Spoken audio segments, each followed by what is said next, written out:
Today's devotional comes from John chapter 6, verses 5 through 9. Lifting up his eyes then, and seeing that a large crowd was coming toward him, Jesus said to Philip, "Where are we to buy bread so these people may eat?" He said this to test him, for he himself knew what he would do. Philip answered him, 200 denarii worth of bread would not be enough for each of them to get a little. One of his disciples, Andrew, Simon Peter's brother, said to him, "There is a boy here who has 5 barley loaves and 2 fish. But what are they for so many?" We are all probably familiar with this story. Large crowds were forever following Jesus because of the signs and wonders he performed. And this day was no different. When Jesus saw a large crowd gathering, he saw it as an opportunity not only to meet the need of the crowd, but also as a teaching opportunity. So he turns to Philip and asks, "Where are we to buy bread so that these people may eat?" Apparently, Andrew had been wondering the same thing, for he said, "There is a boy here who has 5 barley loaves and 2 fish, but what are they among so many?" Well, you know the rest of the story. Jesus told the crowd to sit down. He says, Jesus then took the loaves, and when he had given thanks, he distributed them to those who were seated.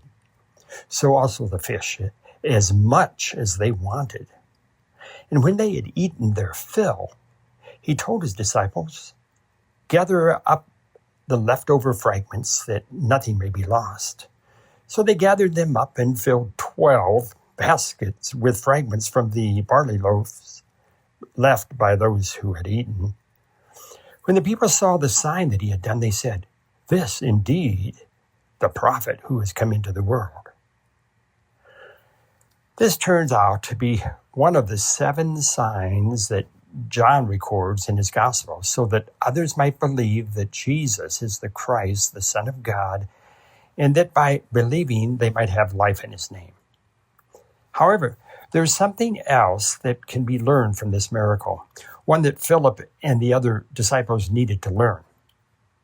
So if I were to preach a sermon on this passage, I would entitle it, "When All You Have Is Not Enough."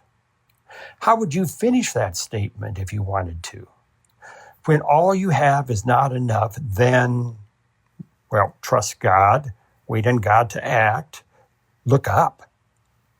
You can see that there are several helpful ways that statement could be completed. But let me share another way to complete that statement. When all you have is not enough, then God has you right where he wants you to be. Let me say that again. When all you have is not enough, then God has you right where he wants you. Sometimes we need to learn that we do not have all the answers. We cannot always fix a problem. There are things we cannot do on our own. However, God is sufficient. God is gracious. If God is in it, he will provide. Do not get in the way of what God wants to do. Ask him to help you. Watch for him to work.